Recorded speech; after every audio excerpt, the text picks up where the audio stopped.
तेरा कछ नाहीं पहरावा देखो उपजाए। सत्संग जी, वो एक कहावत है, अकल पे पर्दा पड़ जाना। जब इंसान के अंदर अहंकार आ जाता है ना, किसी भी चीज का, जैसे पैसे का, रंग रूप का, परिवार का, किसी भी चीज का अहंकार आ जाए, तो उसकी ना अकल पे पर्दा पड़ जाता है सत्संग, जो उसे पता ही नहीं लगता कि वो क्या कर रहा है। जैसे आज आपको सुबह बताया था ना कि एक स्टडी हुई थी, जो मैं वीडियो देखी सत्संग जी किसी डॉक्टर की, तो वो दिमाग के बारे में बता रहा था। कोई हमारा पार्ट होता है, जब भी हम गुस्से में हो, परेशानी ज्यादा हो, तो ऐसी चीजें होती हैं। और जब इंसान के अंदर अहंकार आता है सत्संग जी, महाराज जी कहते हैं तुझे सजनता कुछ ना ही, कि जीव तुझे कुछ सुझाव नहीं दे रहा, मतलब कुछ सोच नहीं पा रहा तू। इंसान सोच नहीं पाता सत्संग जी क्या अच्छा है और क्या बुरा है। पहरावा देख उपजाए। वो सत्संग जी अपने रंग रूप, पैसे को देखकर, मीन्स हर चीज को देखकर ये थोड़ा सा इतराता है। और ये सत्य भी है कि भाई मेरे जितना तो पैसा किसी के पास है ही नहीं है, मेरे जैसा कोई सुंदर नहीं है, मेरे जैसे बच्चे किसी के नहीं है, मैं जितना कामयाब हूँ गांव में या शहर में तो और कोई कामयाब है ही नहीं, जितनी मैंने सेवा की कोई और कर ही नहीं सकता, जो मैंने कर दिया कोई और कर नहीं सकता। तो महाराज जी कहते कि भाई बड़ा इतराता है, तुझे सजनता कछ नाहीं दे पहरावा देख उपजाए। तो गुरु रूपी प्यारी सात संगत जी, बड़ा ये अपने आप को देखकर बहुत इतराता है, बहुत। पर भूल जाता है सात संगत जी कि जिस चीज के लिए ये अहंकार कर रहा है, ये इसके लिए एक जाल तैयार हो रहा है, जाल जाल बनता जा रहा है सत्संग जिसके लिए, दिन ब दिन महाराज जी कह रहे हैं भाई ये उलझता जा रहा है उसी अपने ही बिछाए जाल में। जैसे मकड़ी होती है ना, खुद के बिछाए जाल में सत्संग जी फंस जाती है। यही गुरु जी समझा रहे हैं पहली दो पंक्तियों में, तुझे ऐसे जनता कच ना है, कि इंसान को कुछ नहीं सूझ रहा। सूझना मतलब समझ आना भी वो क्या करे क्या ना करे। पहरावा देख ऊब जाए। ऊब सत्संग जी आकड़ करता है ना, सुंदर सुंदर कोट पहन ले, बढ़िया कपड़े पहन ले तो बड़ा देख लेना। हो सकता है हमारे साथ भी ऐसा होता हो, जब नए कपड़े पहने हो थोड़ा सा बंदे की सोच कुछ और हो जाती है। तो पर भूल जाता सत्संग जी ये संसार की चीजें हैं, सब यहीं छोड़ के चली जानी है, जाएंगे तो हमारे कर्म हमारे साथ जाएंगे। गर्दन ऊपर लवे का, कि सत्संग जी जो गर्भवती, वो गर्भवती नहीं, गर्भवती, गर्भ वाली, अहंकार वाली जो स्त्री होती है ना, जैसे सत्संग जी जिस जीव आत्मा को अहंकार हो जाए ना, महाराज जी कहते उसे कहीं जगह नहीं मिलती। ना तो इस संसार में सुख मिलता है, ना उस संसार में सुख मिलता है, ना यहाँ सम्मान मिलेगा सत्संग जी। ठीक है, सामने कोई कितनी भी तारीफ करता रहे कि भाई ये अच्छा है, पर ऐसा इंसान जब साइड में होता ना, तो कहेंगे कि भाई, फिर उसकी सच्चाई पता लगती है कि भाई वो तो बस वैसे ही उसकी तारीफ किए जा रहे थे, उसके पैसे की वजह से। कोई उससे उलझना नहीं चाहता उसके गुस्से की वजह से, और उसे ये लगता कि भाई मेरे जैसा कोई है ही नहीं है। बहुत लोग हैं सत्संग जी जो ये सोचते हैं कि मेरी बड़ी तारीफ होती है, पर पीठ पीछे सत्संग जी बड़ी बुराइयां होती हैं। और हमारी सेवा तभी सफल होगी, देखो अच्छे बुरे इंसान तो रहेंगे रहेंगे, अच्छे अच्छे भी कहेंगे बुरे भी। आपकी पीठ के पीछे आपकी तारीफ हो, समझ लेना कि भाई आप सही जा रहे हो। पर हमने कोई लेना देना नहीं तारीफ से, कोई अच्छा कहे बुरा कहे, हमने क्या लेना देना। महाराज जी कहते हैं गर्भ, जो इंसान के अंदर गर्भ आ जाए, अहंकार आ जाए, उसे दरबार में कोई स्थान नहीं मिलता। तेरी गर्दन ऊपर लगा का, बेटा अहंकार किस चीज का करता है? पैसे का, दौलत का, ज्ञान का, यही छोड़ के तो चले जाना है। तेरी गर्दन ऊपर, सत्संग जी गर्दन के ऊपर तो काओ, जो काल रूपी सत्संग जी, काओ कहा है महाराज जी ने ना, जो काल रूपी जैसे सांप होता है, काओ क्या कहोगे आप हिंदी में, कौआ। काल रूपी जो कौआ है सत्संग जी गर्दन पर बैठा है। क्या पता कब किस सत्संग जी हमारी आखिरी सांस निकल जाए।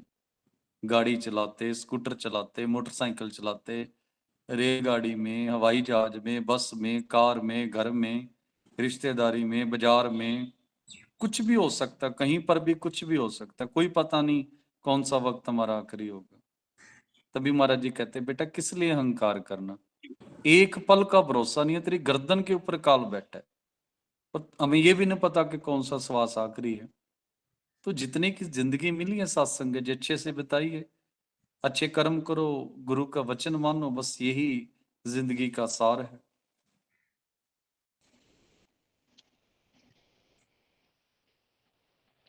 तुझे सजनता 11 एक हाजिरी और लगा दीजिए जी। तू काहे गर्भ बावली, सत्संग जी हमें कहा है गुरु रविदास महाराज जी ने कि बावली सत्संग जी जो बावला होता है, जो अकल से काम नहीं लेता, कि भाई तू किस लिए गर्व करता है, जैसे भादो खुम्भराज तू तिस्ता खरी उतावली। सत्संग जी भादों के मौसम में ना खुम्भ मशरूम कह देते हैं जिसे, तो वो उग जाती है। आपने सब्जी खाई होगी, बड़ी अच्छी बनती है उसकी सब्जी, और एक खाने वाली होती है, एक जड़ी बूटी होती है, वो बड़ी जहरीली भी होती है, ये कई तरह की होती है।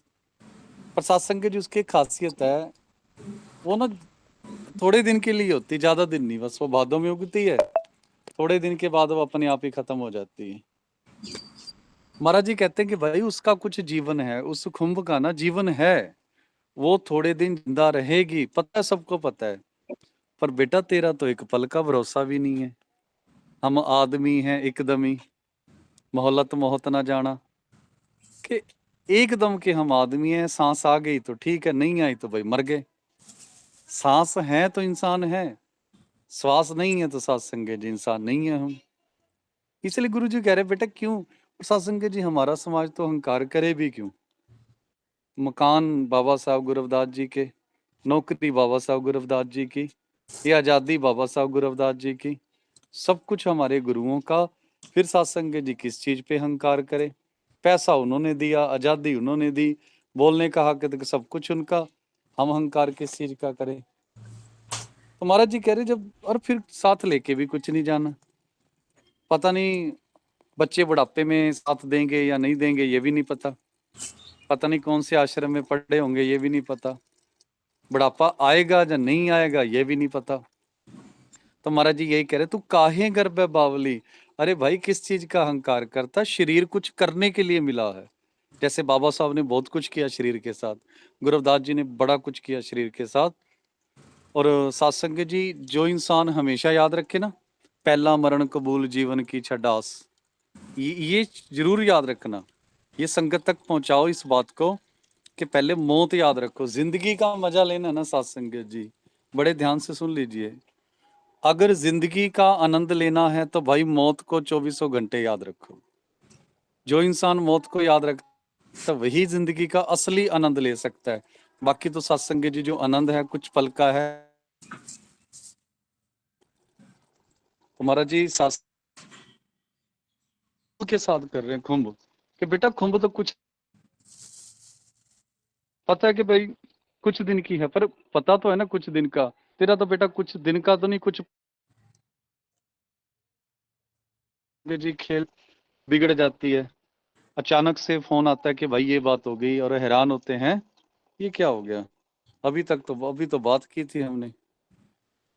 हाँ जी, आगे आगे हरी सत्संग जी, आगे महाराज जी कह रहे हैं जैसे करंक नहीं पायो भेद, तन सुगंध ढूंढे परदेस। कि सत्संग जी अहंकार में हम फिरते रहे, और एक गलती हमने और की सत्संग जी, अहंकार के अलावा ना एक गलती हमने और कर दी, कि परमात्मा को हम बाहर ढूंढते रहे सत्संग जी, ये बहुत बड़ी गलती थी। महाराज जी कहते बेटा तेरी हालत ना ऐसी है आपकी, कि जैसे सत्संग जी हिरण के अंदर से ना उसकी नाभि में से कस्तूरी की खुशबू आती है, पर उस हिरण को नहीं पता होता कि भाई मेरे अंदर से खुशबू आ रही है। वो सत्संग जी कभी इधर दौड़ता है शायद इधर से आ रही हो, फिर उधर दौड़ता है शायद उधर से आ रही हो, और उसे समझ ही नहीं आती, कोई बताने वाला नहीं है उसे, कोई समझाने वाला नहीं है कि बेटा तेरे अंदर से वो खुशबू आ रही है। महाराज जी कहते हैं पतन का जो करे विचार, और यही हमारे साथ हो रहा है सत्संग जी, जैसे करंक नहीं पायो भेद, तन सुगंध ढूंढे परदेस, कि उसके शरीर में से खुशबू आ रही है, ढूंढ वो बाहर रहा है। वही हालत हमारी है। ब्रह्म ज्ञान, वो परम पिता परमात्मा ज्ञान के रूप में हमारे अंदर बैठा है। असल परमात्मा जो है, ढूंढ हम सात्संग जी बाहर रहे हैं। तो जब वस्तु अंदर रखी हो, वो ढूंढे बाहर, तो सात्संग जी मिलेगी कैसे? फिर तो सारी उम्र ढूंढते ही रह जाएंगे, मिलने वाली तो है नहीं। जैसे करंक नहीं पायो भेद, तन सुगंध ढूंढे परदेस। तभी गुरु जी कहते हैं, अपतन का जो करे विचार। बेटा अपने शरीर का विचार कर। अगली पंक्ति है सात्संग जी से, अपने अंदर से ढूंढ। अपतन का जो करे विचार, तिसने जम कंकर करे खुआर। सात्संग जी, वो गुरु की कृपा सात्संग जी। बहुत सारे कथावाचक जो हैं इन पंक्तियों को खोल नहीं पाते, पर गुरु रविदास जी की ये पंक्तियां जो हैं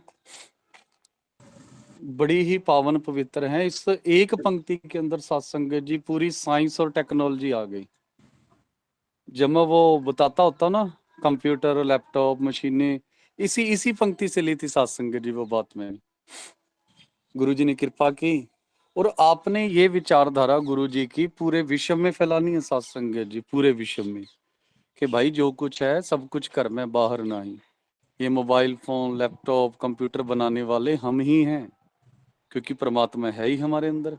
और वो बैठा कैसे? ज्ञान, ज्ञान के रूप में बैठा है। तो कितना सुंदर सात्संग जी विचार। अपतन का जो करे विचार। बेटा विचार करना है, खोज करनी है, शरीर की कर, हिरण मत बन जाना सात्संग जी। अंदर खुशबू बाहर ढूंढते रहो। और जो सात्संग जी अंदर के ज्ञान से जुड़ गया ना, अंदर वाले ज्ञान से, महाराज जी कहते हैं तिस नहीं जम कंकर करे खुआर, कि सात्संग जी उसे फिर जमदूत भी पीछे हट जाते हैं। उसकी जिंदगी यहाँ भी स्वर्ग और वहां भी स्वर्ग। कहने का भाव सात्संग जी, जब तक जिंदा हो तब भी आनंद से रहोगे, और मरने के बाद भी आनंद से रहोगे। हाँ जी दीप जी, जो इंसान अहंकार करता, महाराज जी कहते बेटा तेरा हर कर्म का हिसाब किताब होना है। जैसे अभी भरत जी ने कहा कि भाई अच्छे कर्म करेंगे तो अच्छा हिसाब किताब होगा, बुरे कर्म करेंगे तो सात्संग जी फिर ऐसा हिसाब किताब परमात्मा का जो है उसमें कोई बदलाव नहीं होता। उसकी कलम में सात्संग जी कोई सिफारिश नहीं चलती किसी की। अगर चलते हैं तो सात्संग जी गुरु के वचन साथ चलते हैं। वो मान लेंगे तो बढ़िया रहेंगे, नहीं तो सत्संग, विनाश तो हमारा निश्चित है ही।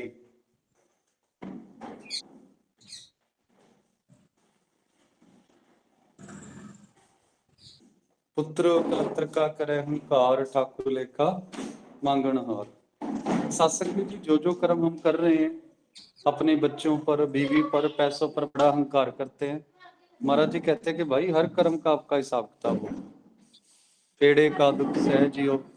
और सत्संग जी जो बुरे कर्म हम कर रहे हैं घर परिवार में, रिश्तेदारी में, वो सारे कर्मों का जो हिसाब किताब हमें देना पड़ेगा।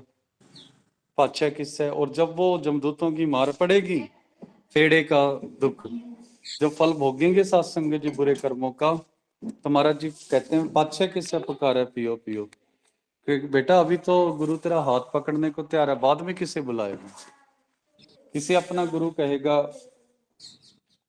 किसे अपना प्यो प्यो कह के बुलाएगा? ये महाराज जी वचन कर रहे हैं सत्संग जी।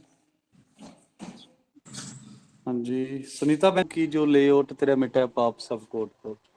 तो देखो महाराज जी ने पहले समस्या बताई, अब इलाज भी बता रहे हैं। समस्या बता दी सत्संग जी अहंकार की, समस्या बता दी अज्ञानता की, और अब इसका इलाज बता रहे हैं कि भाई अगर इस संसार में कामयाब होना चाहते हो, भवसागर से पार होना है, ज्ञान प्राप्त करना है, तो गुरु जी कहते हैं अगर किए हुए कर्मों से बचना है, साधु की जो ले ओट, कि सत्संग जी हमें साधु की ओट लेनी पड़ेगी। पर यह भी ध्यान रखना कि साधु जो है वो पूरा हो, अधूरा नहीं सत्संग जी, पूरा साधु। और जो साधु की शरण में आ जाता, महाराज जी कहते तेरे मिटा पाप सब कोट कोट, सारे किए हुए जो कर्म है ना वो सारे कट जाते हैं सत्संग जी। जैसे पर एक चीज का ध्यान रखना है कि जो साधु हो, संत हो, वो अधूरा ना हो, पूरा हो।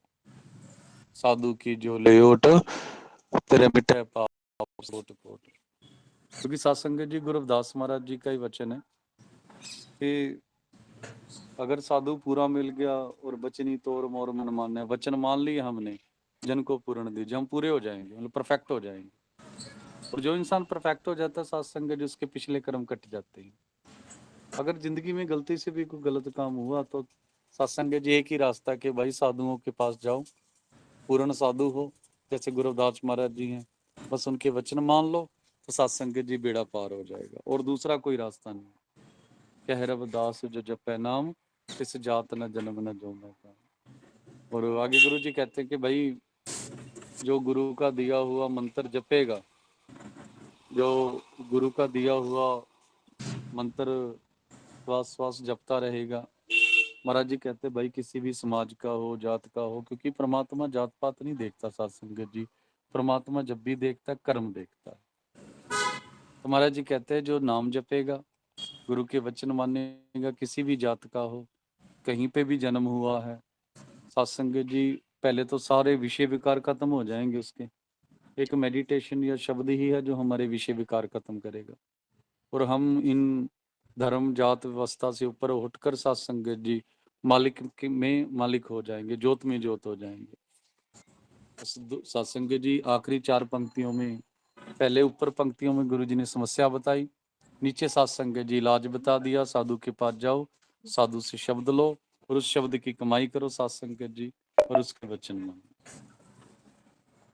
हाँ जी, राम